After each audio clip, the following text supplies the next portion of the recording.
From the conference center at Temple Square in Salt Lake Ici, City, le centre de conférence de Temple Square à Salt Lake City. Vous allez assister à la 184e conférence générale d'octobre de l'Église de Jésus-Christ des Saints des Derniers Jours avec des orateurs choisis parmi les autorités générales et les officiers généraux de l'Église. La musique de cette session sera interprétée par le chœur du Tabernacle mormon.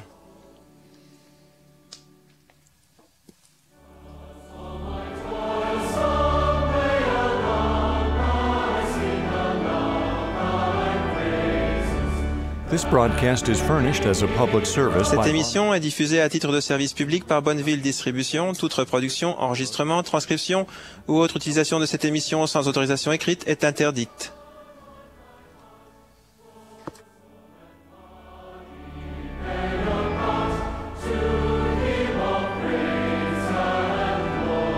President Dieter F. Uchtdorf, second counselor in the first. Dieter F. Uchtdorf, deuxième conseiller dans la première présidence de l'Église, dirigera cette session.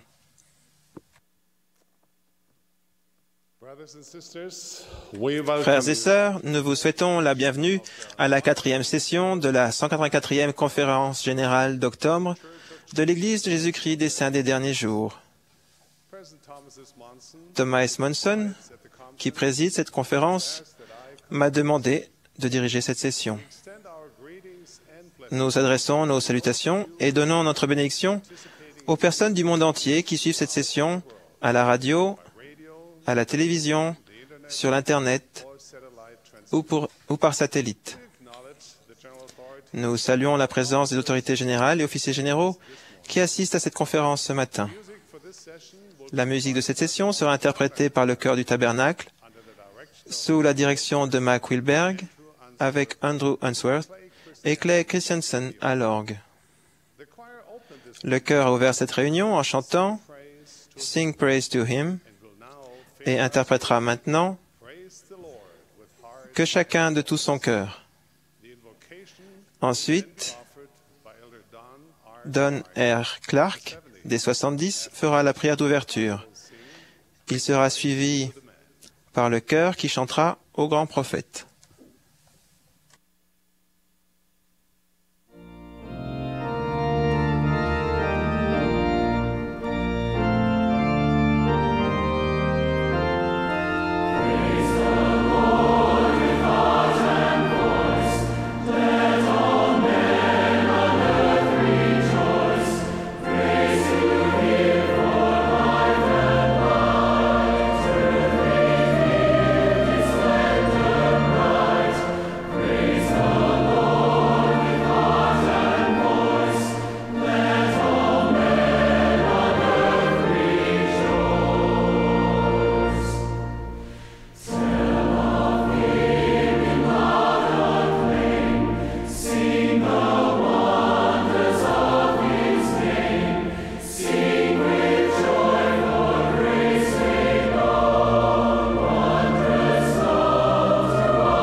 Our dear, kind Heavenly Father, Notre cher Père Céleste, bien-aimé,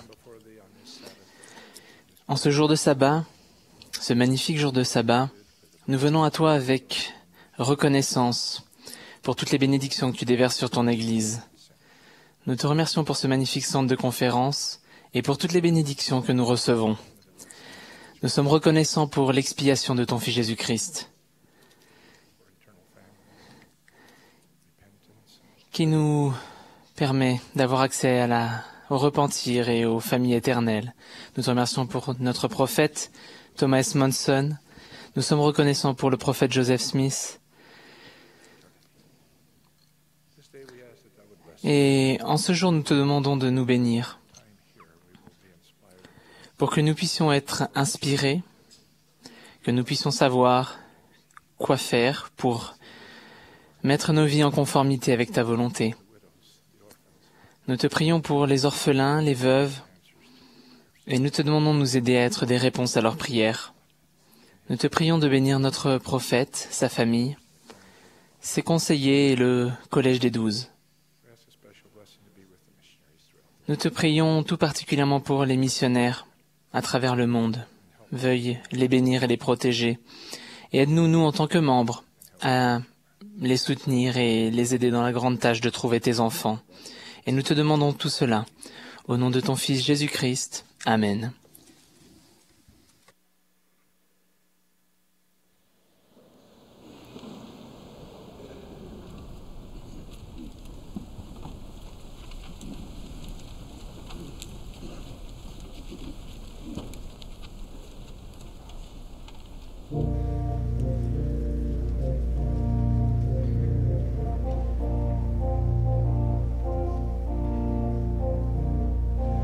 Praise to the Lamb.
Nous aurons maintenant le plaisir d'entendre Henry B. Eyring, premier conseiller dans la première présidence. Il sera suivi de Russell M. Nelson du Collège des 12 apôtres, Carol F. McConkie, première conseillère dans la présidence générale des jeunes filles, nous adressera ensuite la parole.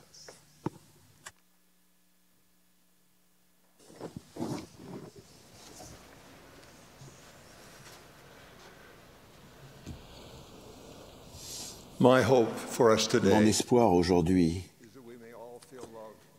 est que nous ressentions tous l'amour et la lumière qui viennent de Dieu. Beaucoup de personnes qui écoutent aujourd'hui ressentent le besoin pressant de recevoir la bénédiction de la révélation personnelle venant de notre Père Céleste aimant.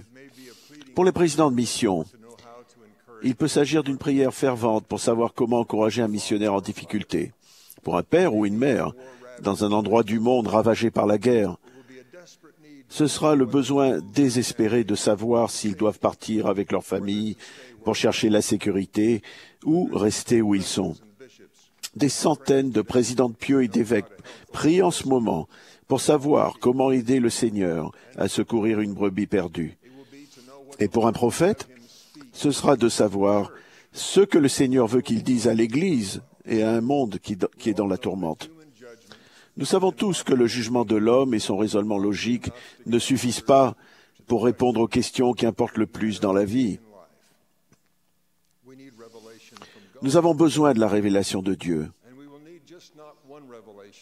Et nous n'avons pas seulement besoin d'une révélation en période de tension, mais nous avons besoin d'un flot de révélation, constamment renouvelé. Nous n'avons pas simplement besoin d'un éclair de lumière et de réconfort, mais de la bénédiction permanente de la communication avec Dieu.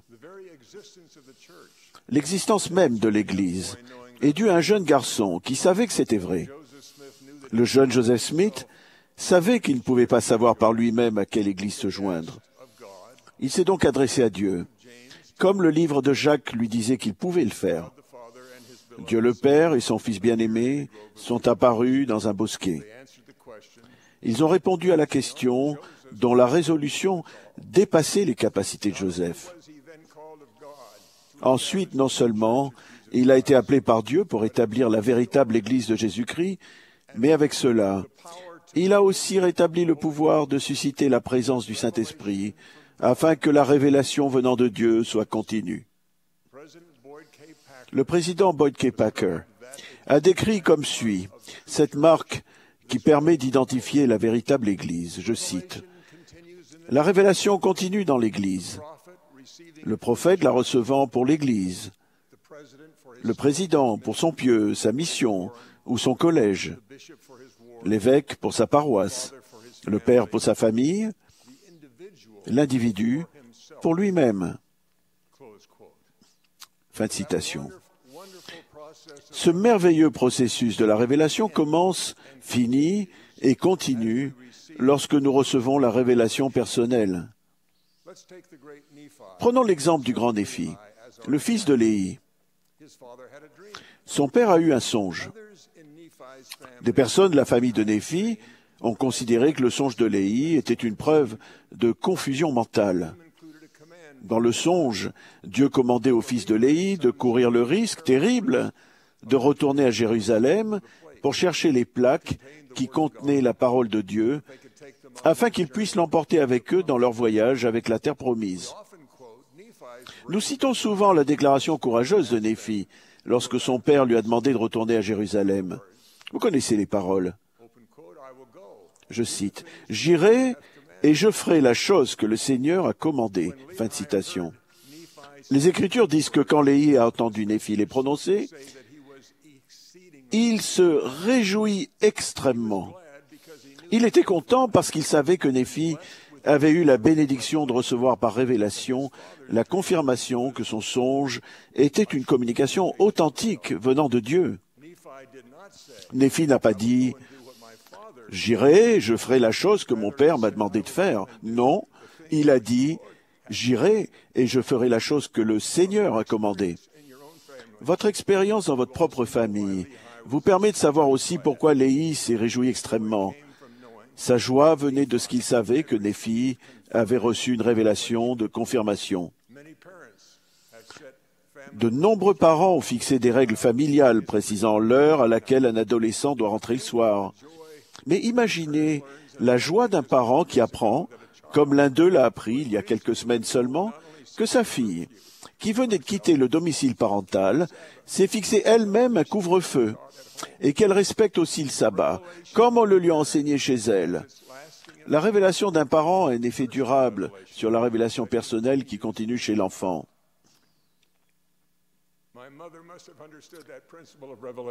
Ma mère devait comprendre ce principe de la révélation. Jeune homme, quand je rentrais tard le soir, je fermais la porte de derrière très doucement. Je devais passer devant la chambre de ma mère pour rejoindre la mienne. J'avais beau marcher le plus silencieusement possible. Dès que j'arrivais au niveau de sa porte entr'ouverte, je l'entendais murmurer mon nom. « Hal, entre un instant. » J'entrais et je m'asseyais sur le rebord de son lit. La pièce était sombre. Si vous aviez pu écouter, vous auriez pensé qu'il s'agissait que d'une conversation amicale sur la vie. Mais aujourd'hui, mais encore, ce qu'elle disait me revient à l'esprit, avec la même force que celle que je ressens quand je lis la transcription de ma bénédiction patriarcale. Je ne sais pas ce qu'elle demandait quand elle priait, en m'attendant ces soirées-là. Je suppose qu'entre autres, il était question de ma sécurité. Mais je suis sûr qu'elle priait comme le fait un patriarche avant de donner une bénédiction. Il prie afin que ses paroles soient reçues comme des paroles de Dieu, pas comme les siennes. Les prières de ma mère pour que j'aie cette bénédiction ont été exaucées. Elle est dans le monde des esprits depuis maintenant plus de 40 ans. Je suis sûr qu'elle se réjouit extrêmement de ce que j'ai été béni, comme elle l'a demandé, parce que j'ai reconnu dans ses conseils les commandements de Dieu. Et j'ai essayé d'aller faire ce qu'elle espérait que je ferais.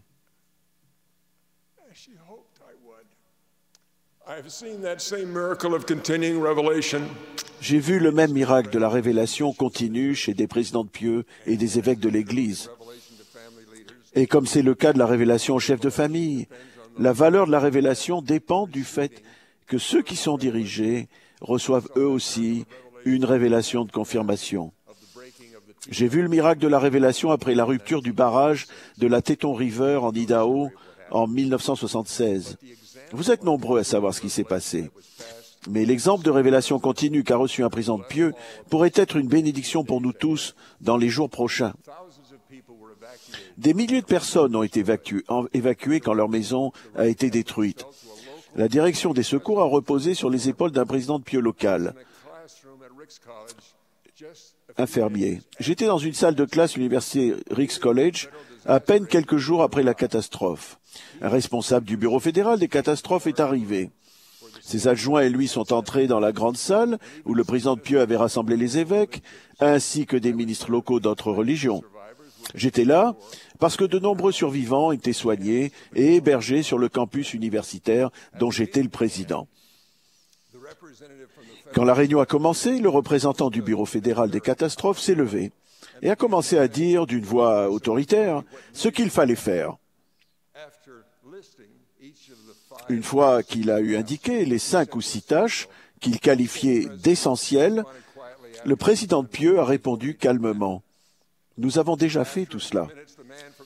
Au bout de quelques minutes, l'homme du bureau fédéral des catastrophes a dit « Je pense que je vais simplement m'asseoir et observer un moment. » Alors, ses assistants et lui ont écouté les évêques et les présidents de collège d'anciens donner le compte-rendu de ce qu'ils avaient fait. Ils ont décrit les directives qu'ils avaient reçues de leurs dirigeants et qu'ils avaient appliquées. Ils ont également parlé de ce qu'ils avaient été inspirés à faire quand ils ont suivi les instructions pour trouver les familles et les aider. Il était tard ce jour-là. Ils étaient tous trop fatigués pour montrer beaucoup d'émotions, excepté leur amour des gens. Le président de pieux a donné aux évêques quelques directives finales, puis a annoncé l'heure de la prochaine réunion de rapport tôt le lendemain matin. Le lendemain matin, le responsable de l'équipe fédérale est arrivé 20 minutes avant l'heure prévue de la réunion, de rapport et d'attribution des tâches. Je l'ai entendu dire doucement au président Pieux, « Monsieur, qu'aimeriez-vous que moi et les membres de mon équipe fassions? Ce que cet homme a vu, je l'ai vu dans des moments de détresse et d'épreuve partout dans le monde. » Le président Packer avait raison. La révélation continue est donnée au président Pieux afin de les élever au-dessus de leur propre sagesse et de leur propre capacité. Et au-delà de cela, le Seigneur donne aux personnes que le président dirige un témoignage de confirmation que ces directives viennent de Dieu par le Saint-Esprit à un être humain imparfait. J'ai eu la bénédiction d'être appelé à suivre des dirigeants inspirés pendant la plus grande partie de ma vie. Quand j'étais jeune homme, j'ai été appelé comme conseiller d'un président de collège d'anciens. J'ai été conseiller de 2 présidents de district, d'un évêque président de l'Église, membre du collège des 12 apôtres et conseiller de 2 présidents de l'Église. J'ai vu ces hommes recevoir des révélations qui ont été ensuite confirmées aux personnes qui les suivaient. Cette révélation personnelle d'acceptation que nous désirons tous recevoir ne s'obtient pas facilement, ni sur simple demande. Le Seigneur a donné la règle suivante pour que nous ayons la capacité de recevoir ces témoignages de Dieu. C'est un guide pour quiconque recherche la révélation personnelle, comme nous le devons tous. Je cite, « Que tes entrailles soient également remplies de charité envers tous les hommes et envers les frères en la foi, et que la vertu hante sans cesse tes pensées. Alors, ton assurance deviendra grande dans la présence de Dieu, et la doctrine de la prêtrise se distillera sur ton âme comme la rosée des cieux. Le Saint-Esprit sera ton compagnon constant. » Le conseil que j'en retire s'applique à nous tous. Ne prenez pas à la légère les sentiments d'amour que vous avez à l'égard du prophète de Dieu. Partout où je vais dans l'Église, quel que soit le prophète du moment, les membres disent « Lorsque vous serez rentrés au siège de l'Église, pourriez-vous dire au prophète à quel point nous l'aimons ?» Cela va bien au-delà de la vénération ou des sentiments que nous avons parfois pour des personnages héroïques et admirables. C'est un don de Dieu. Grâce à lui, vous recevrez plus facilement la confirmation d'une révélation quand il parle en tant que prophète du Seigneur. L'amour que vous ressentez, l'amour que le Seigneur a pour quiconque est son porte-parole. Ce n'est pas facile de ressentir cela continuellement, parce que souvent, le Seigneur demande à ses prophètes de donner des conseils que les gens ont du mal à accepter. L'ennemi de notre âme essaye de nous pousser à nous offenser et à douter que l'appel du prophète vienne de Dieu. J'ai vu comment le Saint-Esprit peut toucher un cœur adouci afin de protéger un humble disciple de Jésus-Christ par une révélation de confirmation. Le prophète m'a envoyé conférer le pouvoir sacré de scellement à un homme d'une toute petite ville. Seul le prophète de Dieu a les clés pour décider qui doit recevoir le pouvoir sacré qui a été donné par le Seigneur à Pierre, le chef des apôtres.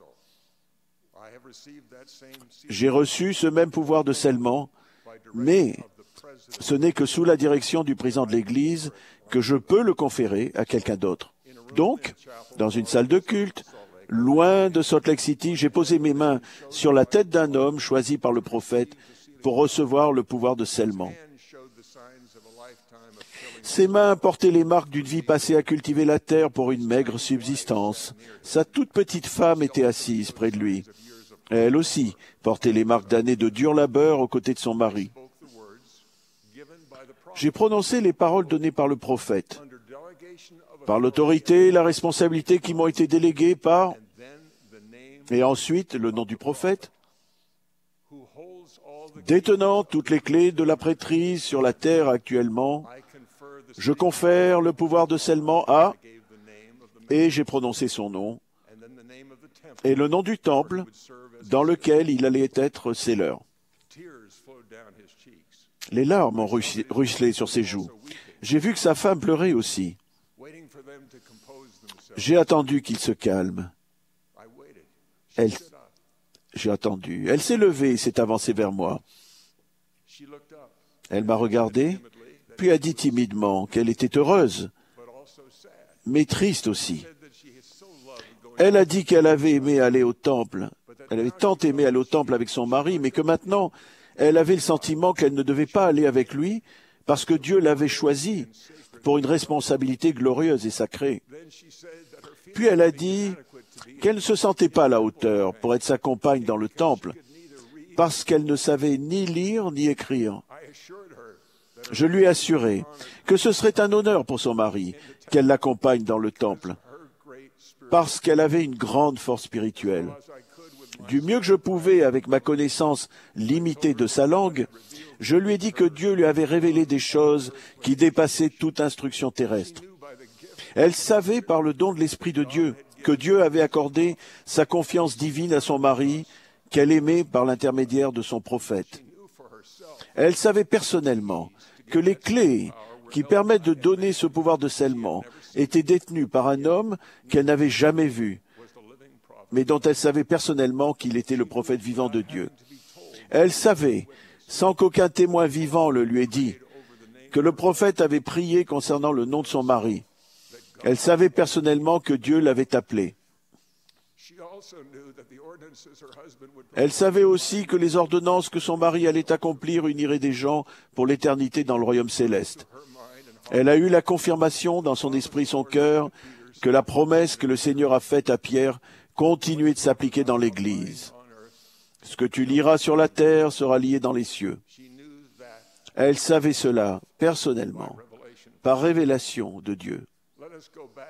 Revenons à notre point de départ. Je cite, « La révélation continue dans l'Église, le prophète la recevant pour l'Église, le président pour son pieu, sa mission ou son collège, l'évêque pour sa paroisse, le père pour sa famille, l'individu pour lui-même. Je vous témoigne que c'est vrai. Notre Père Céleste entend vos prières. Il vous aime et connaît votre nom. Jésus est le Christ, le Fils de Dieu et notre Rédempteur. Il vous aime au-delà de ce que vous pouvez imaginer. Dieu déverse ses révélations par le Saint-Esprit sur ses enfants. Il parle à son prophète ici-bas, qui aujourd'hui est Thomas S. Monson. Je témoigne qu'il détient et exerce toutes les clés de la prêtrise sur terre. Je prie pour qu'en écoutant pendant cette conférence les paroles des personnes que Dieu a appelées à s'exprimer en son nom, vous receviez la révélation de confirmation qui vous permettra de trouver votre chemin dans le voyage pour retourner demeurer avec lui au sein d'une famille scellée pour l'éternité. Au nom sacré de Jésus-Christ. Amen.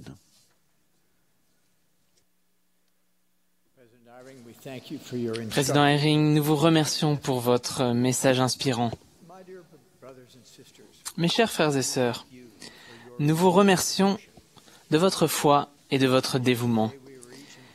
Hier, on nous a tous demandé de soutenir Thomas S. Monson comme prophète du Seigneur et président de son Église. Et souvent nous chantons « Seigneur, merci pour le prophète ». Comprenons-nous réellement, vous et moi, ce que cela signifie? Imaginez l'honneur que nous fait le Seigneur de soutenir son prophète, dont les conseils seront purs, authentiques, motivés par aucune aspiration personnelle et totalement vrais. Comment soutenons-nous réellement un prophète? Longtemps avant de devenir président de l'Église, Joseph F. Smith a expliqué « Les saints qui soutiennent les autorités de l'Église ont le devoir important de le faire non seulement en levant la main, qui n'en est que la forme, mais aussi en action et en vérité. » Je me souviens bien de l'action la plus remarquable que j'ai faite pour soutenir un prophète.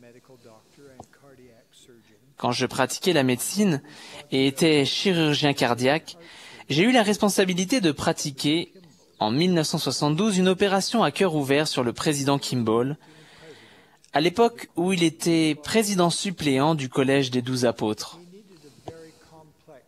Il avait besoin d'une opération très complexe. Je n'avais aucune expérience de ce genre de procédure sur un patient de 77 ans en insuffisance cardiaque. Je ne recommandais pas l'opération et j'en ai informé le président Kimball et la première présidence. Mais avec foi, le président Kimball a choisi de se faire opérer uniquement sur le conseil de la première présidence. Cela illustre la façon dont il soutenait ses dirigeants. Et cette décision m'a fait trembler. Grâce au Seigneur, l'opération a été une réussite. Quand le cœur du président Kimball s'est remis à battre, il l'a fait avec une grande vigueur. À ce moment précis, j'ai eu un témoignage clair de l'Esprit que cet homme serait un jour président de l'Église. Vous connaissez la suite. À peine 20 mois plus tard, il devenait président de l'Église. Et il a dirigé avec hardiesse et courage pendant plusieurs années.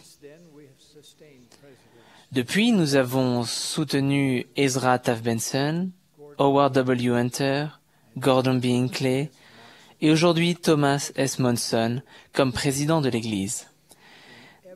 Des prophètes dans tous les sens du terme. Mes chers frères et sœurs, s'il y a une chose que le rétablissement a faite, c'est de briser le mythe séculaire selon lequel Dieu a cessé de parler à ses enfants. Rien n'est plus éloigné de la vérité que ce mythe. Il y a eu un prophète à la tête de l'Église de Dieu dans toutes les dispensations depuis Adam jusqu'à notre époque.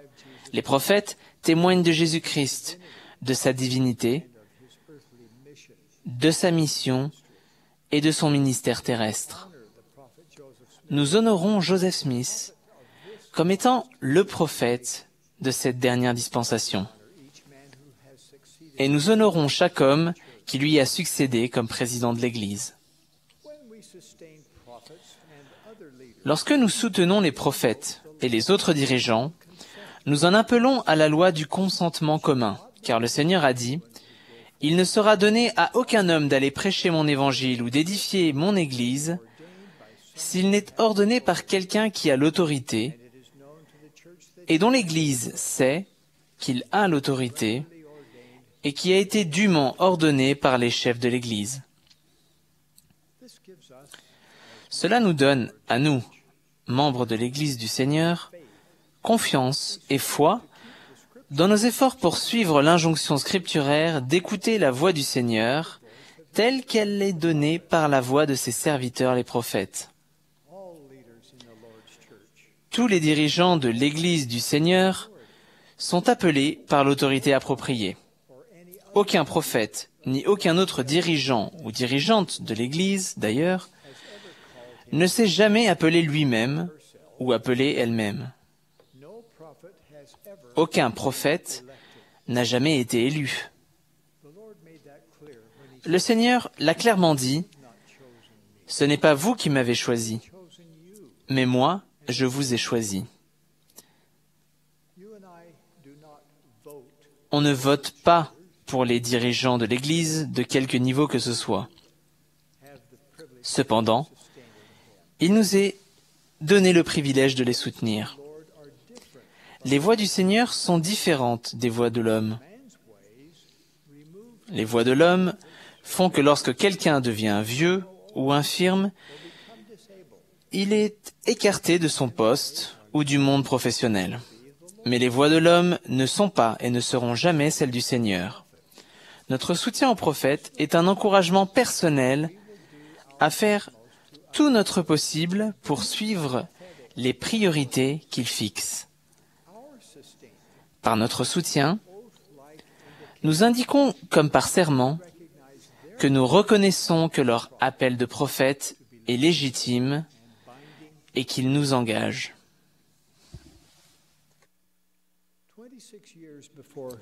26 ans avant de devenir président de l'Église, George Albert Smith a dit « Lorsque nous levons la main, l'obligation que nous contractons est des plus sacrées. Cela ne signifie pas que nous continuerons tranquillement de suivre notre chemin et que nous sommes disposés à laisser le prophète du Seigneur diriger cette œuvre.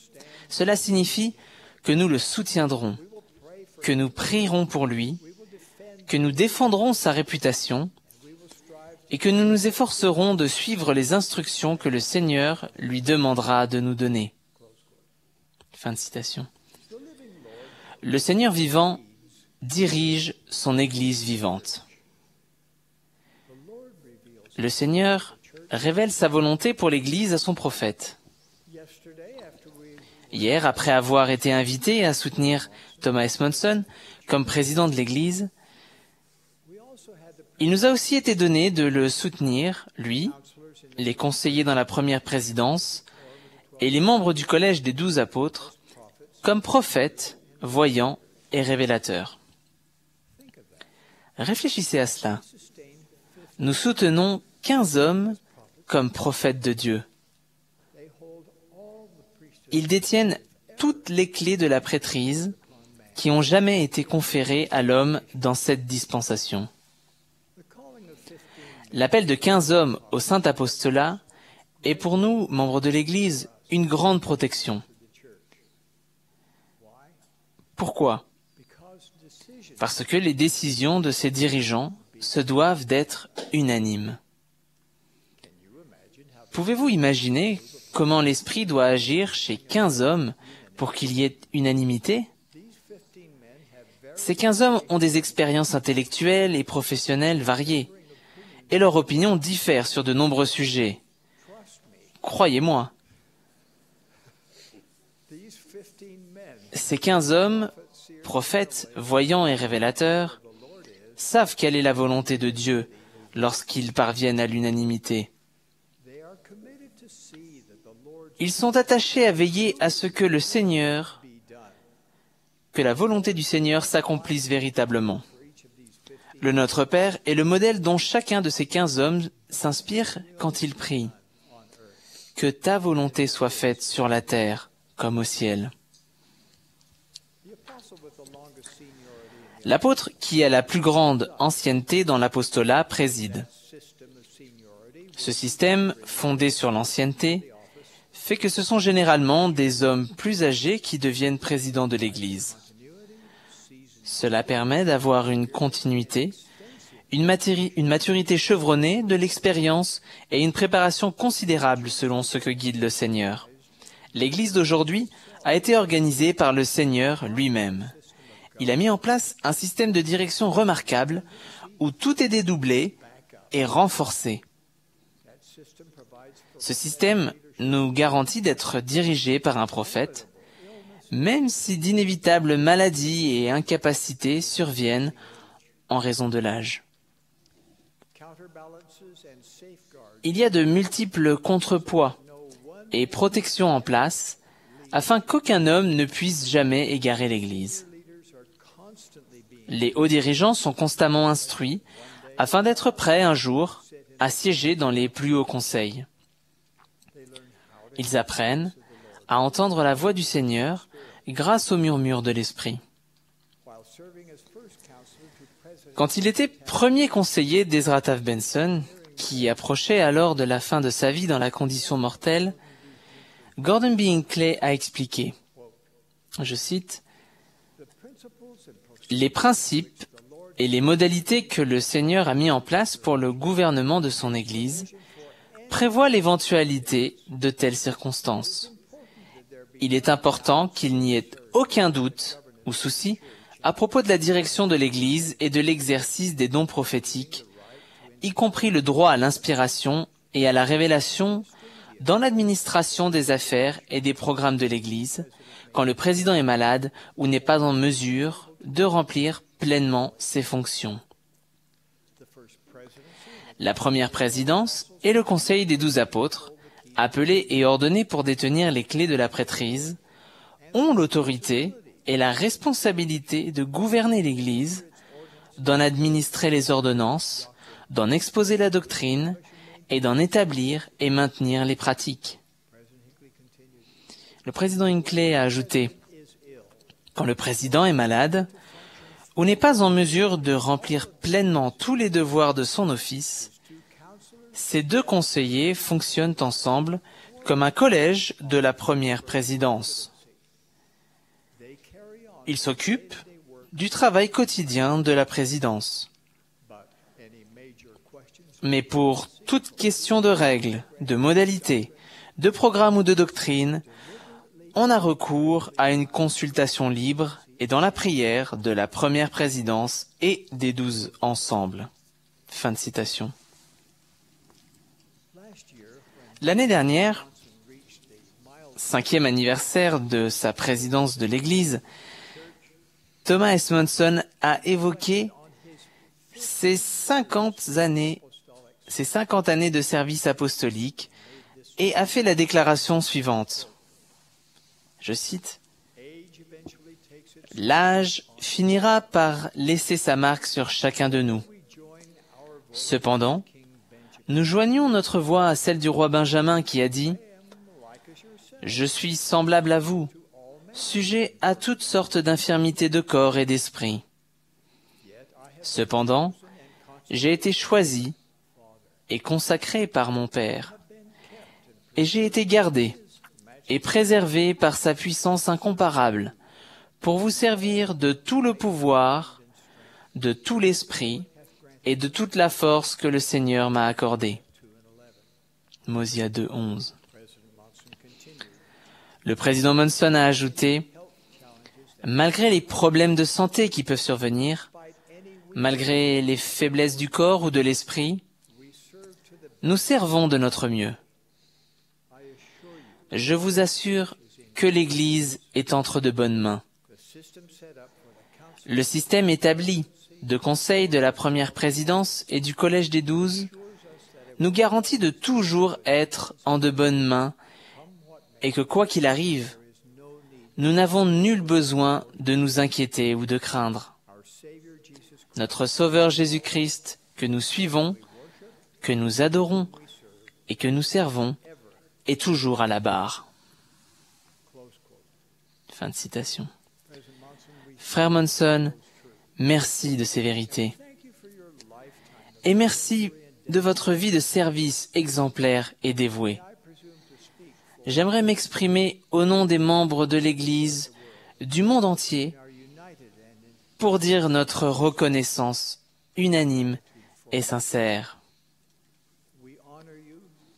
Nous vous rendons hommage, nous vous aimons, nous vous soutenons, non seulement en levant la main, mais de tout notre cœur et de tous nos efforts dévoués, avec humilité et ferveur.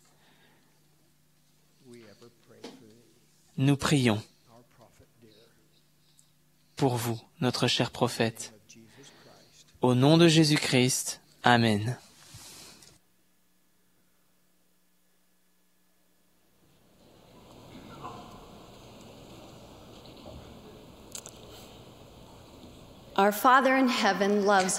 Notre Père Céleste aime tous ses enfants et désire qu'ils connaissent et comprennent son plan du bonheur. C'est pourquoi il appelle des prophètes qui ont reçu par ordination le pouvoir et l'autorité d'agir au nom de Dieu pour le salut de ses enfants. Ils sont des messagers de justice, des témoins de Jésus-Christ et du pouvoir infini de son expiation. Ils détiennent les clés du royaume de Dieu sur terre et autorisent l'accomplissement des ordonnances du salut. Dans la véritable Église du Seigneur, il n'y en a jamais qu'un à la fois sur terre à qui ce pouvoir et les clés de cette prêtrise sont conférées. Nous soutenons le président Monson comme notre prophète, voyant et révélateur. Il révèle la parole du Seigneur pour guider et diriger notre Église tout entière. Comme l'a expliqué J. Reuben Clark, lui seul a le droit de recevoir des révélations pour l'Église ou de changer de quelque façon que ce soit la doctrine existante de l'Église. Au sujet du prophète vivant, le Seigneur donne ce commandement aux membres de son Église. Vous prêterez l'oreille à toutes ses paroles et à tous les commandements qu'il vous donnera, à mesure qu'il les reçoit, marchant en toute sainteté devant moi. Car vous recevrez sa parole, en toute patience et avec une foi absolue, comme si elles sortaient de ma propre bouche. Car si vous faites ces choses, les portes de l'enfer ne prévaudront pas contre vous. Afin d'être en accord avec les desseins divins des cieux, nous soutenons le prophète et choisissons de vivre conformément à ses paroles. Nous soutenons aussi les conseillers du président Monson et les membres du collège des 12 apôtres comme prophètes, voyants et révélateurs. Ils ont le droit, le pouvoir et l'autorité de déclarer la volonté du Seigneur sous la direction du président de l'Église. Ils parlent au nom du Christ. Ils prophétisent au nom du Christ. Ils font tout au nom de Jésus-Christ. Nous ressentons l'amour du Sauveur dans leurs paroles. Et tout ce qu'ils disent sous l'inspiration du Saint-Esprit est écriture et le pouvoir de Dieu pour le salut. Le Seigneur lui-même a dit, que ce soit par ma voix ou par la voix de mes serviteurs, c'est la même chose. Nous sommes reconnaissants d'avoir une Église édifiée sur le fondement des apôtres et des prophètes, Jésus-Christ lui-même étant la pierre angulaire. La maison du Seigneur est une maison d'ordre et nous pourrons toujours savoir où trouver la réponse à nos questions ou connaître avec certitude la voie que nous devons suivre. Nous n'avons pas à être flottants et emportés à tout vent de doctrine. Dieu révèle sa parole par l'intermédiaire de ses serviteurs ordonnés pour le perfectionnement des saints en vue de l'œuvre du ministère et de l'édification du corps de Christ, jusqu'à ce que nous soyons tous parvenus à l'unité de la foi et de la connaissance du Fils de Dieu. Lorsque nous choisissons de vivre conformément aux paroles des prophètes, nous sommes sur le chemin des alliances qui mènent à la perfection éternelle. Une mère seule, qui s'efforçait de survivre à la famine, nous apprend ce que signifie soutenir un prophète. Le Seigneur ordonna au prophète Élie de se rendre à Sarepta, où il trouverait une veuve à qui le Seigneur avait commandé de le nourrir. Arrivant à l'entrée de la ville, Élie la vit ramasser du bois. Il l'appela et dit, « Va me chercher, je te prie, un peu d'eau dans un vase, afin que je boive. » Et elle alla en chercher. Il l'appela de nouveau et dit, « Apporte-moi, je te prie, un morceau de pain dans ta main. » Et elle répondit, « L'Éternel, ton Dieu, est vivant.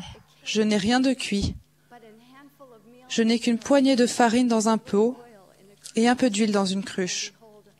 Et voici, je ramasse 2 morceaux de bois, puis je rentrerai et je préparerai cela pour moi et pour mon fils. Nous mangerons, après quoi nous mourrons. » Élie lui répondit, « Ne crains point. Rentre, fais comme tu as dit. Seulement, prépare-moi d'abord avec cela un petit gâteau, et tu me l'apporteras. Tu en feras ensuite pour toi et pour ton fils. » Imaginez un instant la difficulté de ce que le prophète demandait à cette mère affamée. Il ne fait aucun doute que Dieu lui-même aurait pu fournir de la nourriture à son serviteur fidèle.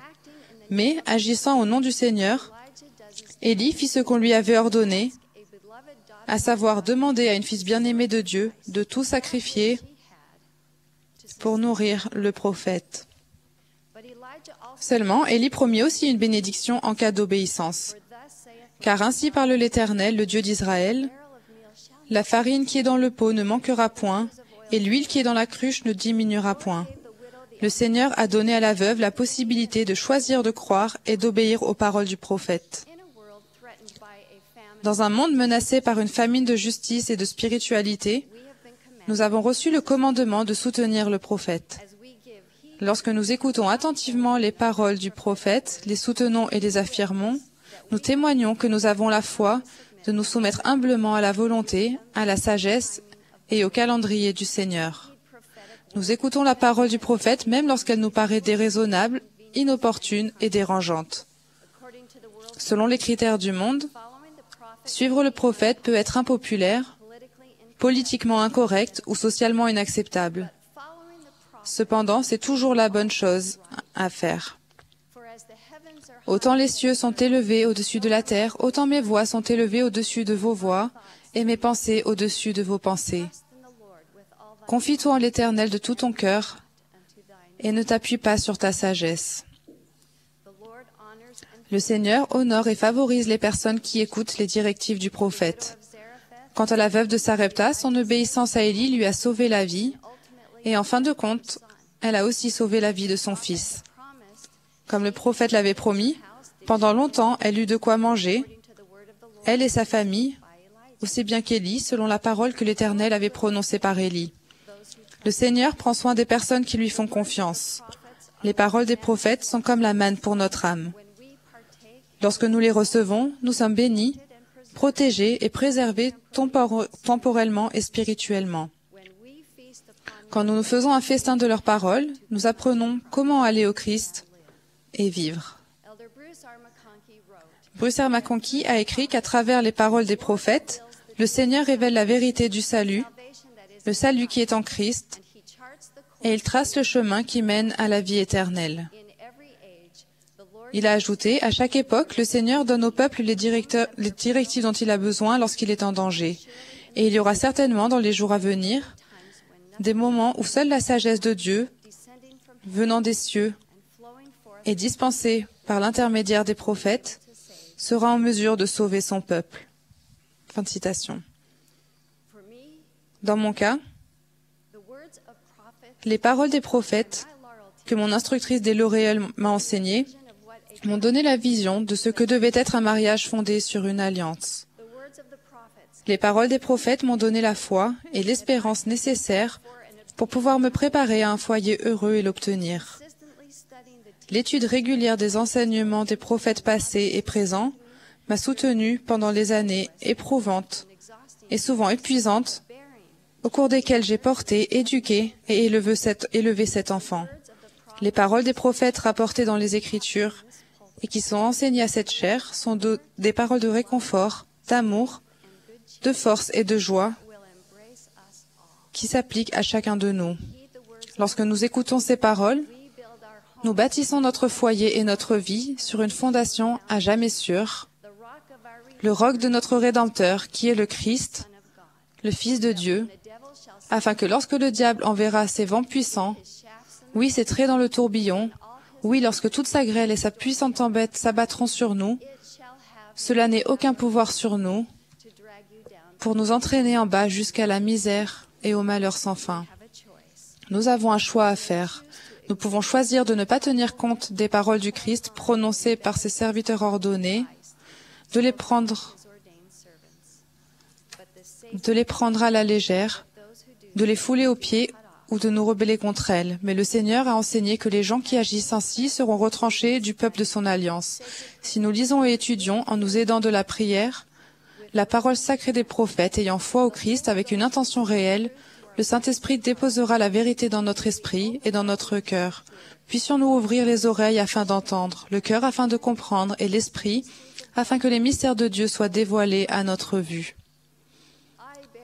Je rends témoignage que Joseph Smith était et est le prophète appelé de Dieu pour rétablir l'évangile de Jésus-Christ et sa prêtrise sur terre. Et je témoigne qu'en la personne du président Monson, nous sommes dirigés aujourd'hui par un vrai prophète de Dieu. Puissions-nous choisir d'être aux côtés des prophètes et de vivre conformément à leurs paroles jusqu'à ce que nous parvenions à l'unité de la foi, à la purification en Christ et à la connaissance du Fils de Dieu. Au nom sacré de Jésus-Christ. Amen.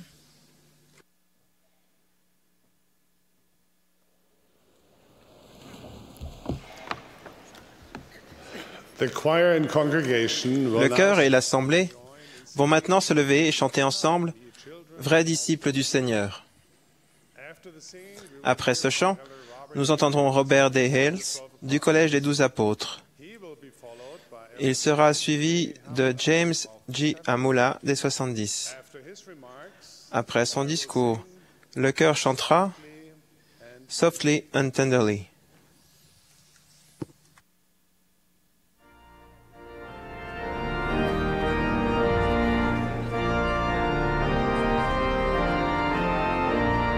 This is the 184th. Vous assistez à la 184e conférence générale d'octobre de l'Église de Jésus-Christ des Saints des Derniers Jours.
Many years ago,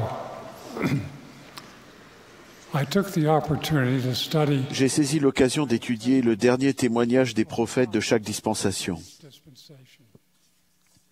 Each bore a powerful witness of God the Father and His Son. Chacun d'eux a rendu un témoignage puissant de Dieu le Père et de son Fils Jésus-Christ. And many others Chaque fois que j'ai lu leur témoignage, et bien d'autres au fil des ans, always touched my heart. j'ai été toujours touché Sense how de voir combien notre Père céleste Father loves aime son Fils aîné and how Jesus et la manière dont Jésus montre son amour en obéissant à la volonté de son Père.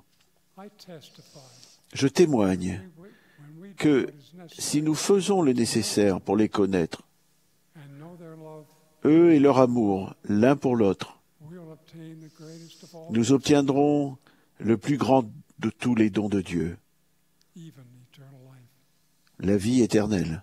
For this is eternal, Car la vie éternelle, the only true God, c'est connaître le seul vrai Dieu Jesus Christ. et celui qui l'a envoyé, Jésus-Christ. How can this gift be ours? Comment pouvons-nous obtenir ce don? It comes through a matter of personal revelation, Il vient which has de, been spoken of. par révélation personnelle, ce dont on a déjà parlé ce matin. Do you remember the first time Vous souvenez-vous de la première fois there was a God, vous avez su qu'il y avait un Dieu His love? et vous avez ressenti son amour? Quand j'étais petit, j'avais l'habitude de regarder le ciel étoilé And ponder. et de ressentir sa présence. I thrilled to explore the Je me faisais une joie d'explorer la beauté sublime de la création de Dieu, tiny insects, des insectes minuscules flowering trees. aux arbres gigantesques. As I recognized the beauty of this earth, En prenant conscience de la beauté de cette terre, Father, j'ai appris que notre Père céleste m'aimait. I knew that I was a J'ai little su spiritual que j'étais littéralement son enfant We d'esprit, are all sons and daughters que nous of sommes God. tous fils et filles de Dieu. How do I know this? Comment est-ce que je le sais? The scriptures teach. Les Écritures enseignent. By the Holy Ghost, to know Il that est donné à Jesus certains par le Christ is Saint-Esprit the Son of God. de savoir que Jésus-Christ est le Fils de To Dieu, others it is given et à d'autres, to believe on their word, il est donné de croire en leurs paroles, that they also, afin d'avoir, eux aussi, if they la vie éternelle s'ils restent fidèles. Fin de citation. From my perspective, De mon point de vue, cela ne signifie pas que certaines personnes resteront à jamais dépendantes du témoignage des autres. my own testimony Mon témoignage personnel a grandi about heaven lorsque j'ai découvert notre Père céleste et le Sauveur and the teachings grâce à l'enseignement et au témoignage de mes parents, de mes instructeurs, des Écritures et particulièrement du Saint-Esprit, especially the Holy Ghost. à condition d'étudier les Écritures avec diligence. Lorsque j'ai fait preuve de foi et obéi aux commandements, Ghost testifies. le Saint-Esprit a témoigné de la véracité de ce que j'apprenais. This is how I came to know C'est comme cela que j'ai su par moi-même. this process, Dans ce processus, seeking for la personal clé revelation. consiste à rechercher. Key Rechercher la révélation est une clé. Néphi lance à chacun de nous cette invitation. behold, Faites-vous un vestin des paroles du Christ, car voici, les paroles du Christ vous diront tout ce que vous devez faire. Avant d'avoir 8 ans, more about baptism. j'ai cherché à en savoir plus sur le baptême. And prayed J'ai lu les Écritures et j'ai prié. I would receive the gift of the Holy Ghost. J'ai appris que je recevrais le don du Saint-Esprit lors de ma confirmation. J'ai aussi commencé à comprendre que Dieu et le Christ sont littéralement un Père et un Fils, Separate, distinct, des êtres distincts, individual beings qui sont entièrement unis are holy pour ce qui est de leur dessein. in their purpose. We love them. Nous les aimons They first loved parce qu'ils nous ont aimés les premiers. and over again Et j'ai observé à maintes reprises combien ils s'aiment l'un l'autre and work together. et la manière dont ils œuvrent ensemble pour notre bien. Listen to a few of the many scriptures Écoutez quelques-unes des nombreuses Écritures qui enseignent cette vérité. about our premortal life. En parlant de la vie prémortelle, notre Père Céleste a dit de son Fils Jésus-Christ As my beloved qu'il était son Fils bien-aimé, which was my beloved chosen qui était beginning. son bien-aimé, son élu, Father created depuis le commencement. He Lorsqu'il a créé la terre, le Père l'a fait par son Fils unique. Il fut dit à Marie, la mère de Jésus, qu'elle enfanterait le Fils du Très-Haut. Et lorsqu'il était jeune, Jésus dit à sa mère qu'il devait s'occuper des affaires de son Père. Des années plus tard, lorsque le Sauveur se fit baptiser, notre Père céleste dit du haut des cieux, « Celui-ci est mon Fils bien-aimé, en qui j'ai mis toute mon affection. »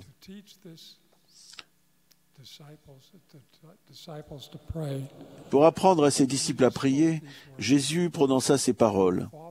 « Notre Père qui es aux cieux, que ton nom soit sanctifié, que ton règne vienne, que ta volonté soit faite, sur la terre comme au ciel. »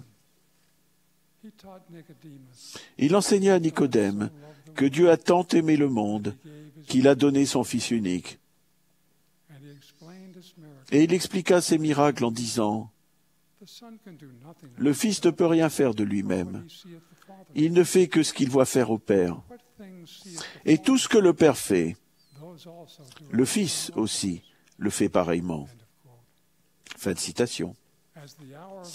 Alors que l'heure de l'expiation approchait, Jésus fit cette prière. « Père, l'heure est venue. Je t'ai glorifié sur la terre. J'ai achevé l'œuvre que tu m'as donnée à faire. » Puis, lorsque le poids de nos péchés tomba sur lui, il implora, « Ô mon Père, s'il est possible, que cette coupe s'éloigne de moi.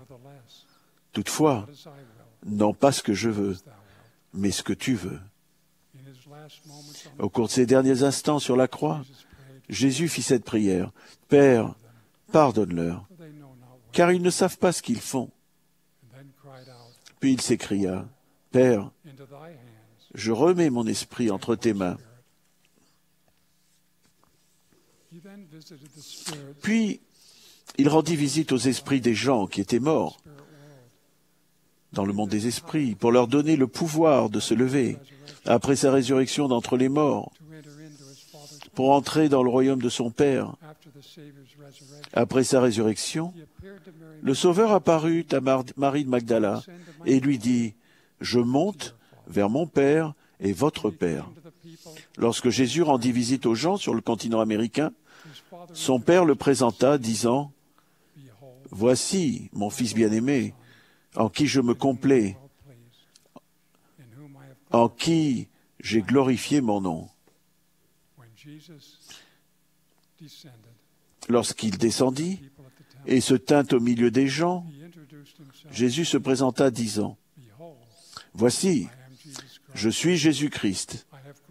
J'ai glorifié le Père en prenant sur moi les péchés du monde. » Lorsqu'il enseigna sa doctrine, il expliqua, « C'est la doctrine que le Père m'a donnée, et je témoigne du Père, et le Père témoigne de moi. En vérité, le Père et moi sommes un. » Voyons-nous un modèle dans ces Écritures qui témoigne que le Père et le Fils sont des êtres distincts?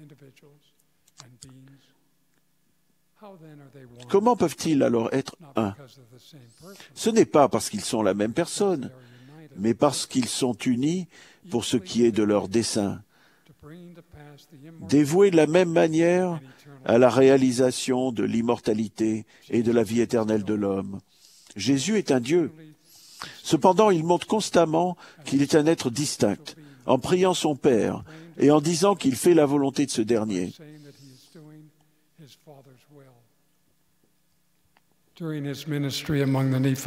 Au cours de son ministère parmi les Néphites, il a imploré, « Père, je ne prie pas pour le monde, mais pour ceux que tu m'as donnés de parmi le monde, afin que je sois en eux, comme toi, Père, tu es en moi, afin que nous soyons un, afin que je sois glorifié en eux. »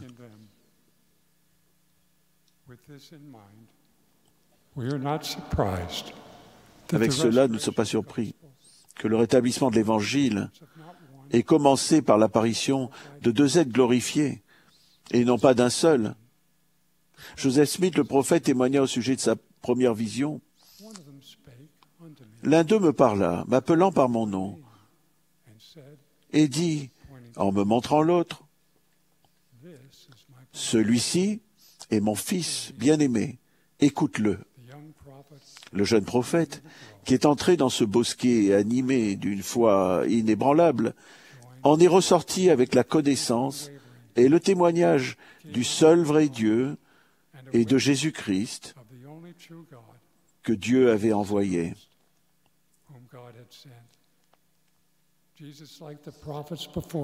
Joseph, comme les prophètes avant lui, devait ainsi devenir un instrument pour redonner au monde la connaissance qui mène à la vie éternelle. Vous pouvez vous aussi rechercher notre Père céleste et ce Jésus de qui les prophètes et les apôtres ont témoigné dans les Écritures et cette conférence générale.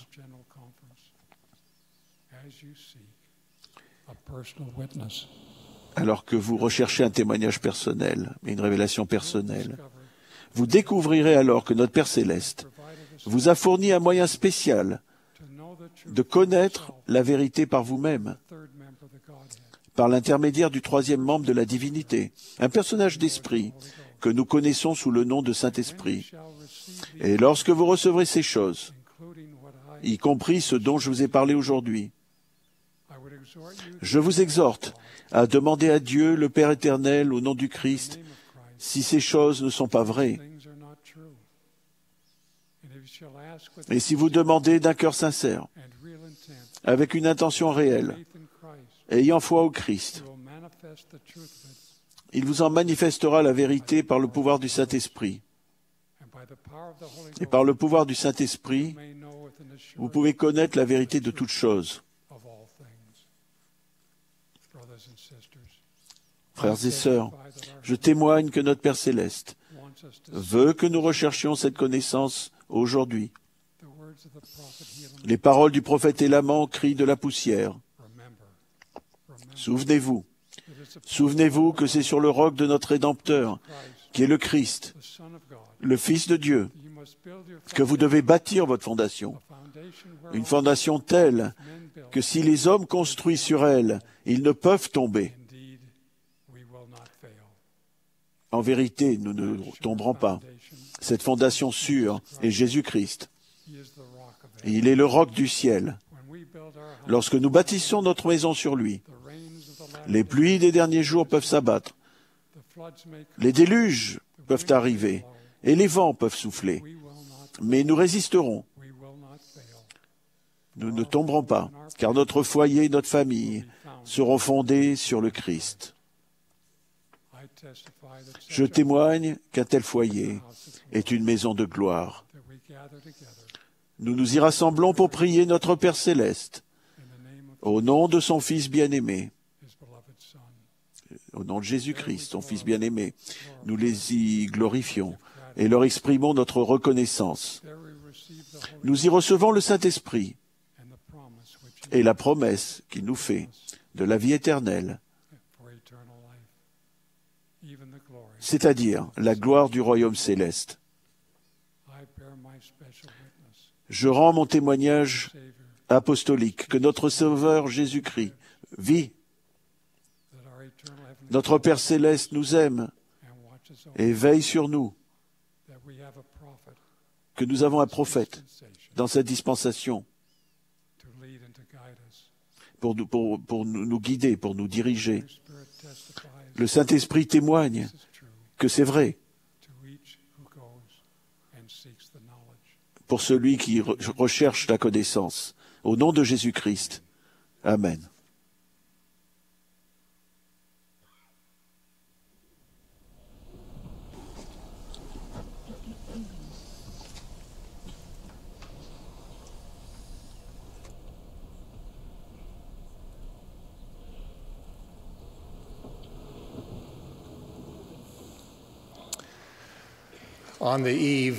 La veille de Gethsémane et du Calvaire, Jésus a rassemblé ses apôtres pour un dernier moment sacré. Le lieu était la salle haute de la maison d'un disciple à Jérusalem, et c'était la période de la Pâque. Sous leurs yeux se trouvait le dernier repas de la Pâque, comprenant l'agneau du sacrifice, du vin et du pain sans levain, emblème de la délivrance d'Israël de l'esclavage et de la mort, et de la rédemption qui devait avoir lieu. À la fin du repas, Jésus a pris le pain, l'a béni, l'a rompu et l'a donné à ses apôtres, en disant « Prenez, mangez, ceci est mon corps qui est donné pour vous. Faites ceci en mémoire de moi. » De la même manière, il a pris une coupe de vin, l'a béni et passé à ceux qui étaient autour de lui, en disant « Cette coupe est la nouvelle alliance en mon sang, qui est répandue pour la rémission des péchés. Faites ceci en mémoire de moi. » De cette façon simple mais profonde, Jésus a institué une nouvelle ordonnance pour le peuple de l'Alliance de Dieu. Le sang des animaux ne devait plus être répandu, ni leur chair consumée, pour annoncer le sacrifice rédempteur d'un Christ qui devait venir. Au lieu de cela, on prendrait et mangerait les emblèmes de la chair brisée et du sang répandu du Christ qui était déjà venu, en souvenir de son sacrifice rédempteur. Tous ceux qui participeraient à cette nouvelle ordonnance signifieraient qu'ils acceptent solennellement Jésus comme le Christ promis et qu'ils sont disposés sans réserve à le suivre et à respecter ses commandements. Ceux qui le feraient et conformeraient ainsi leur vie verraient la mort spirituelle passer au-dessus d'eux et s'assureraient la vie éternelle. Dans les heures qui ont suivi, Jésus est allé à Gethsémani, a été conduit au calvaire et est ressorti triomphant du sépulcre d'Arimathée. Après le départ de Jésus, ses fidèles disciples, qui se trouvaient à Jérusalem et aux alentours, se sont rassemblés le premier jour de la semaine pour rompre le pain, ce qu'ils ont fait après avec persévérance. Ils ne l'ont pas fait uniquement en souvenir de leur Seigneur parti, mais aussi pour exprimer leur reconnaissance pour sa merveilleuse rédemption en laquelle ils avaient foi. Il est à noter que lorsqu'il a rendu visite à ses disciples en Amérique, Jésus a également institué la Sainte Seine parmi eux. Ce faisant, il a dit « Cela, vous vous appliquerez toujours à le faire, et ce sera un témoignage pour le Père que vous vous souvenez toujours de moi. »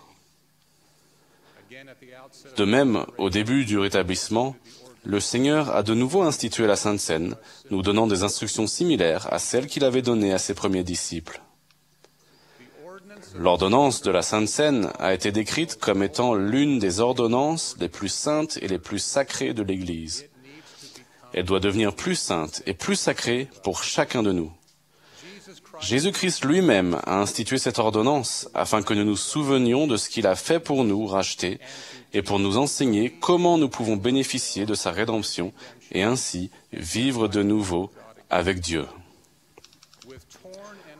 En prenant le pain rompu, nous indiquons que nous nous souvenons du corps physique de Jésus-Christ, corps qui a été tourmenté de douleurs, d'afflictions et de tentations de toutes sortes. Corps qui a porté un fardeau de tourments au point de saigner à chaque pore. Corps dont la chair a été déchirée et dont le cœur a été brisé à la crucifixion. Nous indiquons que nous croyons que bien que ce corps soit mort et ait été déposé dans un tombeau, il s'en est levé par le pouvoir de la résurrection pour ne plus jamais connaître la maladie, la corruption ou la mort. Et en prenant le pain en nous-mêmes, nous reconnaissons que comme le corps mortel du Christ, notre corps sera libéré des liens de la mort, se lèvera triomphalement de la tombe et sera rendu à notre esprit éternel. Par un petit gobelet d'eau, nous indiquons que nous nous souvenons du sang de Jésus qui a été versé et des souffrances spirituelles qu'il a endurées pour toute l'humanité. Nous nous souvenons de l'agonie qui a fait couler des grumeaux de sang à Gethsémani. Nous nous souvenons des coups et des meurtrissures qu'il a subies aux mains de ses geôliers. Nous nous souvenons du sang qui a coulé de ses mains, de ses pieds et de son côté au calvaire. Et nous nous souvenons de sa réflexion personnelle sur ses souffrances. Tu ne sais pas combien elles sont atroces. Tu ne sais pas combien elles sont extrêmes. Oui, tu ne sais pas combien elles sont dures à supporter. En prenant l'eau en nous-mêmes, nous reconnaissons que son sang et ses souffrances ont expié nos péchés et qu'il paiera pour nos péchés si nous acceptons les principes et les ordonnances de son évangile. Par conséquent, le pain et l'eau nous rappellent que le Christ nous a rachetés de la mort et du péché. L'ordre du pain d'abord et de l'eau ensuite n'est pas sans importance. Lorsque nous prenons le pain, cela nous rappelle que notre propre résurrection est inéluctable et représente davantage que la simple réunion du corps et de l'esprit. Par le pouvoir de la résurrection, nous serons tous réunis en la présence de Dieu. Cette réalité nous confronte à la question fondamentale de notre existence. La question fondamentale qui se pose à nous n'est pas de savoir si nous vivrons, mais avec qui nous vivrons après notre mort. Chacun de nous retournera en présence de Dieu, mais nous ne demeurerons pas tous avec lui. En traversant la condition mortelle, chacun de nous se souille par des péchés et des transgressions. Nous avons des pensées, des paroles et des actes qui ne sont pas vertueux. En bref, nous sommes impurs. Jésus a clairement expliqué quelles seraient les conséquences pour celui qui est impur en présence de Dieu. Rien d'impur ne peut demeurer dans sa présence. Cette réalité s'est imposée à Alma le Jeune, qui, lorsqu'il a été confronté à un saint ange, a été torturé, écrasé et tourmenté par son impureté au point de vouloir être anéanti, corps et âme, afin de ne pas être amené à se tenir en la présence de Dieu. Lorsque nous buvons l'eau de la Sainte Seine, nous apprenons comment nous purifier de nos péchés et de nos transgressions, et ainsi demeurer en la présence de Dieu. Par l'effusion de son sang innocent, Jésus-Christ a satisfait aux exigences de la justice pour chaque péché et chaque transgression. Il nous offre ensuite de nous rendre purs si nous avons suffisamment foi en lui pour nous repentir, accepter toutes les ordonnances et toutes les alliances du salut, à commencer par le baptême, et recevoir le Saint-Esprit. En recevant le Saint-Esprit, nous sommes purifiés. Jésus a clairement expliqué ce point doctrinal. Rien d'impur ne peut entrer dans le royaume de Dieu. Rien n'entre dans son repos, si ce n'est ceux qui ont lavé leurs vêtements dans mon sang. Or, voici le commandement. Repentez-vous, toutes les extrémités de la terre, et venez à moi, et soyez baptisés en mon nom, afin d'être sanctifiés par la réception du Saint-Esprit, afin de vous tenir sans tache devant moi au dernier jour. Telle est la doctrine du Christ. Lorsque nous recevons ce point doctrinal et que nous nous conduisons en conséquence, nous sommes réellement lavés dans le sang du Christ et rendus purs. Les prières de Sainte Seine nous permettent d'exprimer notre acceptation de ce point de la doctrine du Christ et notre engagement à vivre en accord avec lui. Dans cette prière à Dieu, notre Père éternel, nous déclarons que nous nous souviendrons toujours de son Fils précieux. Premièrement, nous témoignons de notre volonté de nous souvenir. Puis, nous affirmons que nous nous souvenons.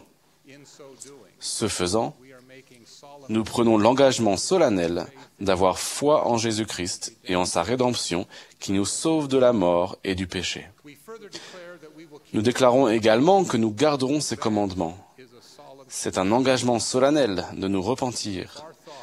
Si nos pensées, nos paroles ou nos actions n'ont été ce qu'elles auraient dû être au cours des jours précédents, nous nous engageons à mettre notre vie en conformité avec la sienne dans les jours suivants.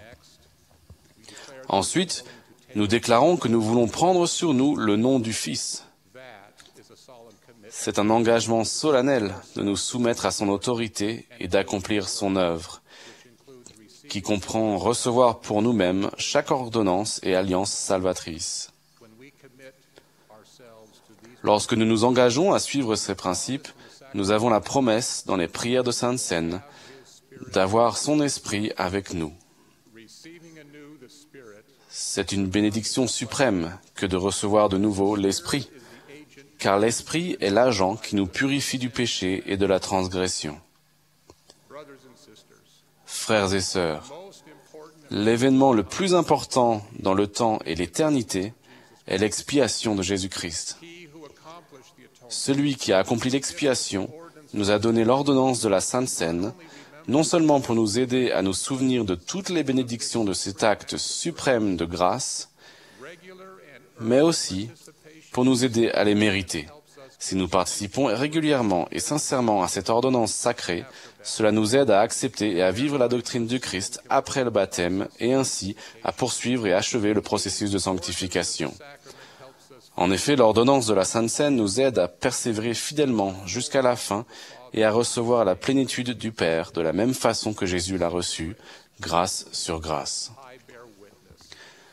Je rends témoignage du pouvoir de Jésus-Christ qui nous rachète tous de la mort et du péché, et du pouvoir des ordonnances de sa prêtrise, dont la Sainte Seine, qui nous prépare à voir la face de Dieu, oui, le Père, et vivre. Puissions-nous recevoir la Sainte Seine la semaine prochaine et chaque semaine qui suivra, avec un désir plus profond et une détermination plus ferme. C'est là ma prière, au nom de Jésus-Christ. Amen.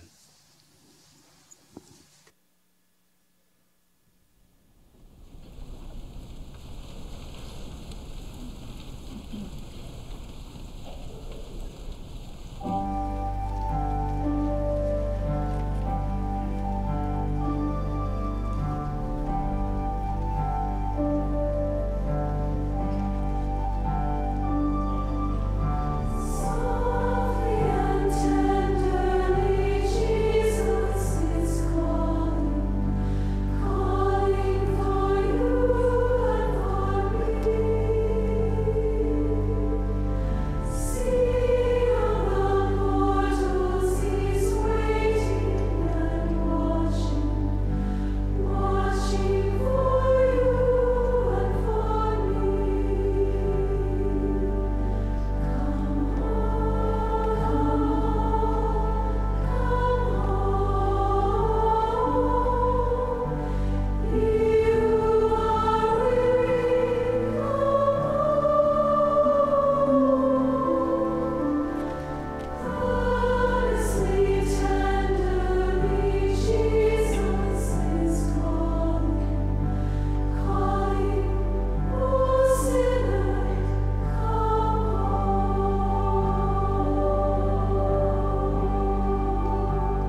We are grateful to the Mormon Tabernacle Nous remercions le chœur du tabernacle de la belle musique qu'il a interprétée ce matin.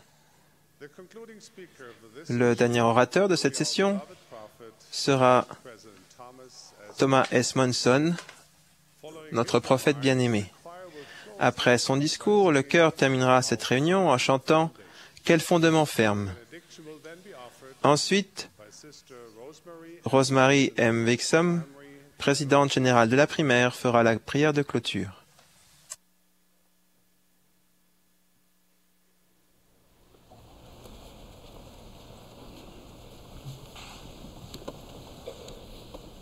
My beloved brothers and sisters, Mes frères et sœurs bien-aimés, je suis profondément touché d'être devant vous ce matin. J'ai besoin de votre foi et de vos prières pendant que je vous donne mon message. Nous avons tous commencé un voyage merveilleux et essentiel lorsque nous avons quitté le monde des esprits et sommes entrés dans cette étape souvent difficile appelée la condition mortelle. Les buts premiers de notre existence sur Terre sont d'obtenir un corps de chair et d'os, d'acquérir une expérience qui n'est possible que par une séparation d'avec notre Père Céleste et de voir si nous respecterons les commandements.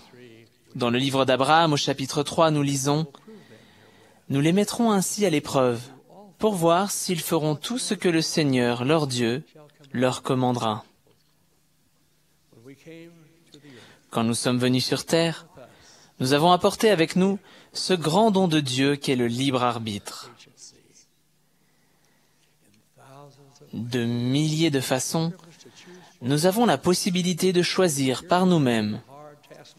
Ici, nous apprenons à la dure école de l'expérience. Nous discernons le bien du mal. Nous distinguons l'amer du doux. Nous apprenons que nos décisions déterminent notre destinée. Je suis certain que nous avons quitté notre Père avec le désir ardent de revenir auprès de lui, afin de pouvoir obtenir l'exaltation qu'il a prévue pour nous et que nous désirions tant recevoir nous-mêmes.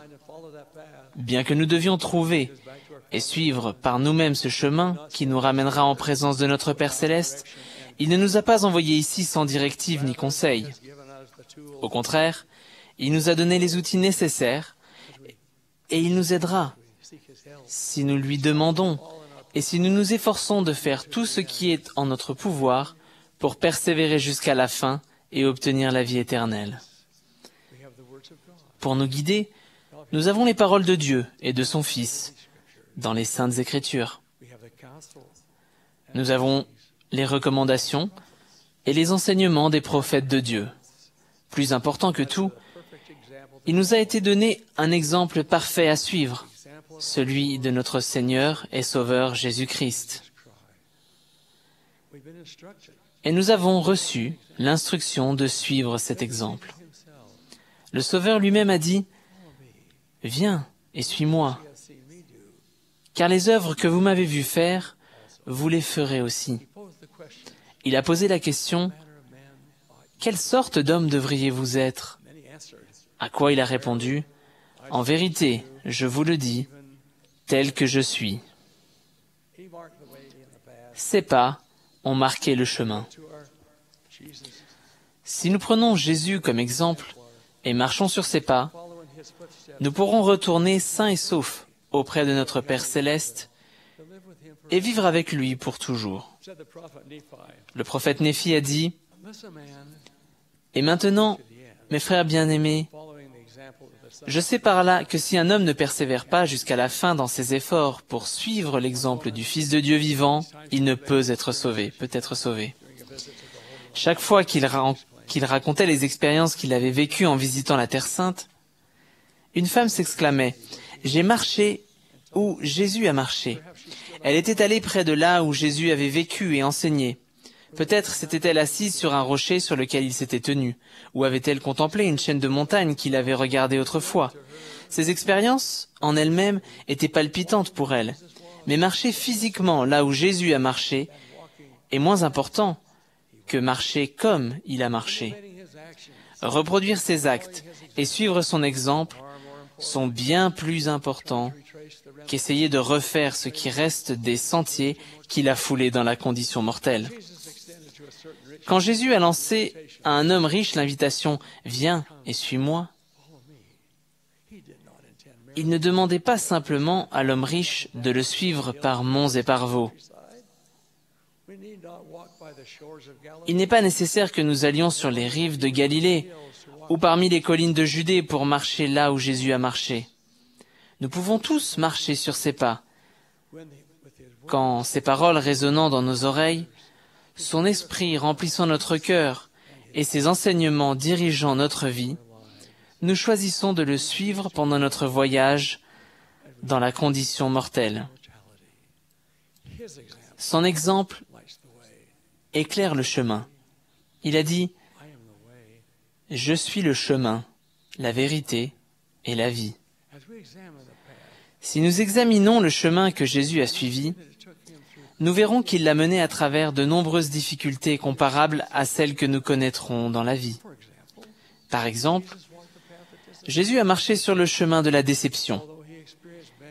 Il a eu de nombreuses déceptions, mais l'une des plus poignantes est celle exprimée dans sa lamentation sur Jérusalem au moment où il allait mettre un terme à son ministère terrestre. Les enfants d'Israël avaient rejeté la sécurité de l'aile protectrice qu'il leur avait offerte. En regardant depuis les hauteurs de la ville, qui allait bientôt être livrée à la destruction, il a été envahi par l'émotion et une profonde tristesse. Dans son angoisse, il s'est écrié « Jérusalem, Jérusalem, qui tue les prophètes et qui lapide ceux qui te sont envoyés. Combien de fois ai-je voulu rassembler tes enfants, comme une poule rassemble ses poussins sous ses ailes, et vous ne l'avez pas voulu. » Il a parcouru le chemin de la tentation. Lucifer, rassemblant toute sa force et sophismes les plus engageants, l'a tenté. Lui qui jeûnait depuis 40 jours et 40 nuits. Jésus n'a pas succombé, mais a résisté à chaque tentation. Il a dit pour finir, « Retire-toi, Satan ». Jésus a parcouru le chemin de la souffrance. Que dire de Gethsémané, où il était en agonie, et où sa sueur était devenue comme des grumeaux de sang qui tombaient à terre. Personne ne peut oublier non plus ses souffrances sur la croix cruelle.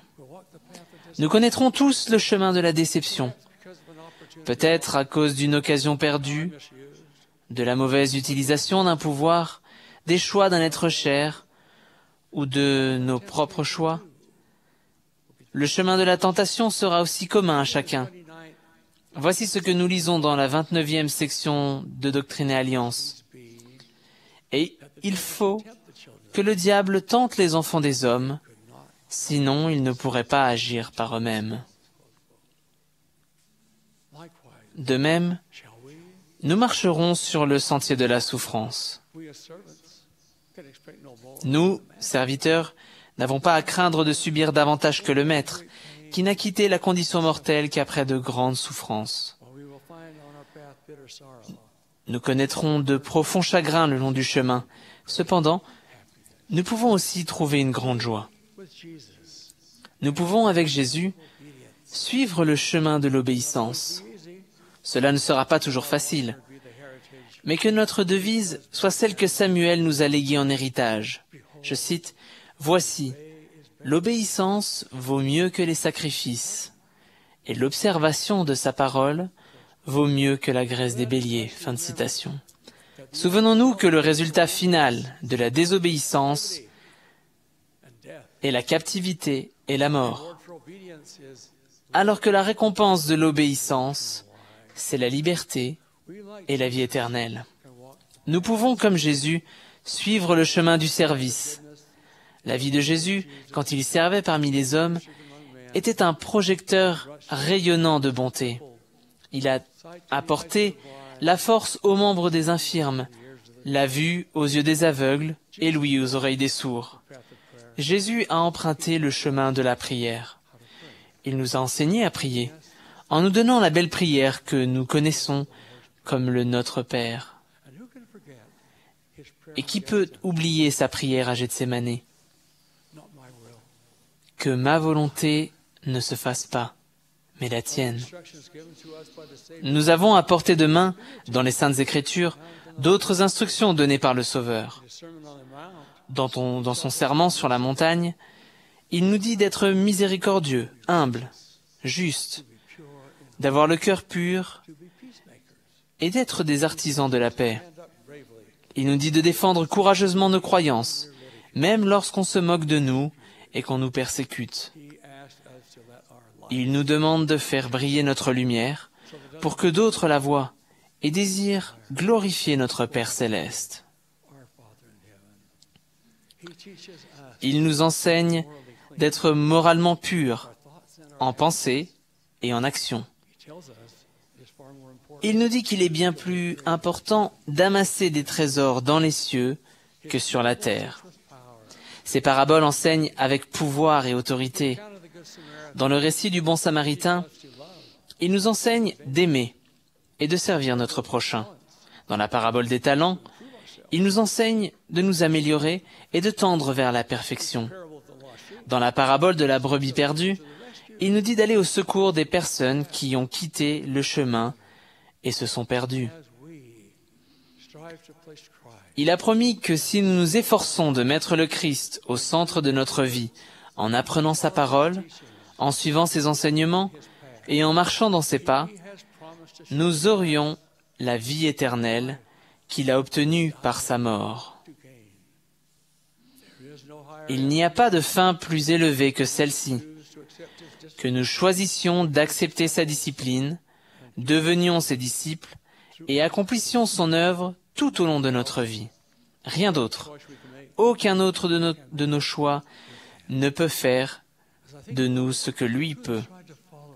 Quand je pense à des gens justes, qui se sont vraiment efforcés de suivre l'exemple du Sauveur et de marcher dans ses pas, les noms de Gustave et Margaret Walker, deux des personnes les plus chrétiennes que j'ai jamais connues, me viennent tout de suite à l'esprit. Ils étaient originaires de l'Allemagne, qu'ils avaient quitté pour s'installer dans l'Est du Canada. Et je les ai rencontrés quand j'ai été appelé à présider la mission de cette région. Frère Walker gagnait sa vie comme coiffeur. Il avait des moyens limités, mais partageait tout ce qu'ils avaient. Ils n'ont pas eu la bénédiction d'avoir des enfants, mais ils prenaient soin de tous les gens qui entraient chez eux. Des hommes et femmes instruits et distingués recherchaient la compagnie de ces serviteurs de Dieu humbles et peu instruits, et ils considéraient qu'ils avaient de la chance de pouvoir passer une heure en leur compagnie. Leur aspect était ordinaire, leur anglais était hésitant et quelque peu difficile à comprendre. Leur maison était sans prétention. Ils n'avaient pas de voiture, ni de téléviseur, ni aucune des choses auxquelles le monde fait habituellement attention. Pourtant, les fidèles se pressaient à leur porte, pour bénéficier de l'esprit qu'on y ressentait. Leur foyer était un coin des cieux sur terre, et l'esprit qui émanait d'eux était empreint de paix et de bonté pure. Nous pouvons nous aussi avoir cet esprit et en faire bénéficier le monde si nous marchons dans les pas du Sauveur et suivons son exemple parfait. Dans les Proverbes, nous lisons l'exhortation suivante. Considère le chemin par où tu passes. Si nous le faisons, nous aurons la foi et même le désir de marcher sur les pas de Jésus. Nous n'aurons aucun doute que nous sommes sur le chemin que notre Père veut que nous suivions. L'exemple du Sauveur nous donne un cadre pour tout ce que nous faisons, et ses paroles nous fournissent un guide infaillible. Ces pas nous ramèneront sains et saufs au foyer.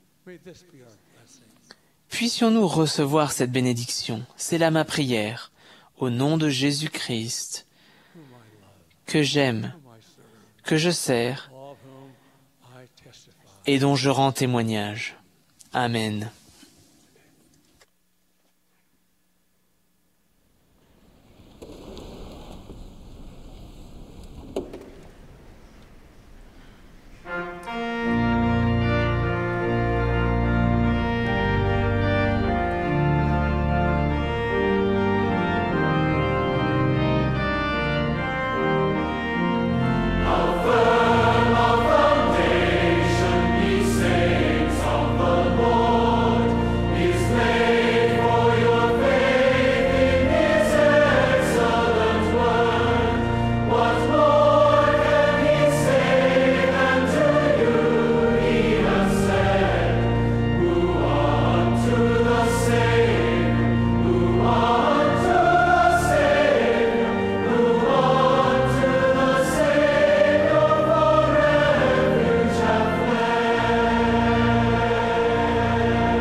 Our beloved Heavenly Father, Notre très cher Père Céleste,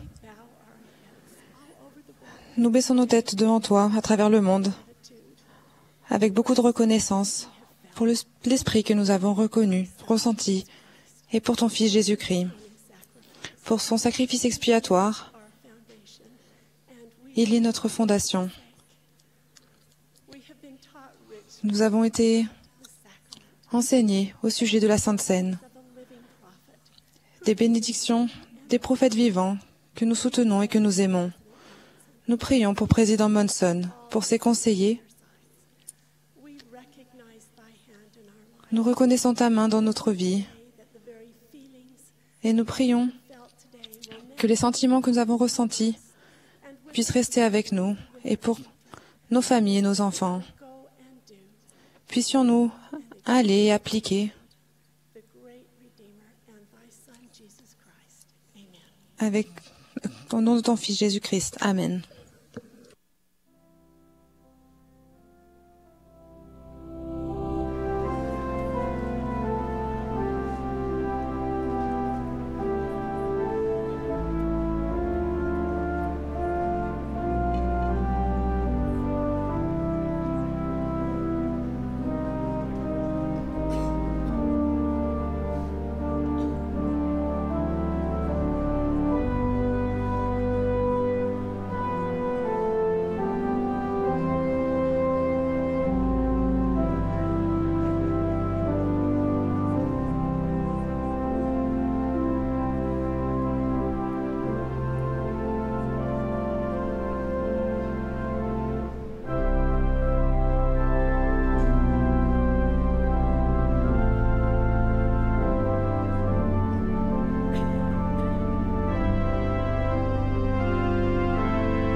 This has been a broadcast of the Vous venez 100th d'assister à une session de la 184e conférence générale d'octobre de l'Église de Jésus-Christ des Saints des Derniers Jours.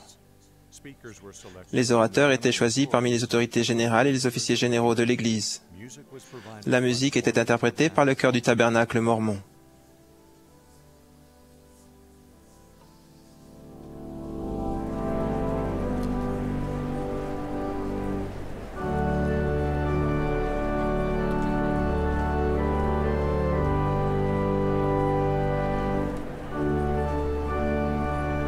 This broadcast has been furnished Cette émission a été diffusée à titre de service public par Bonneville Distribution. Toute reproduction, enregistrement, transcription ou autre utilisation de cette émission sans autorisation écrite est interdite.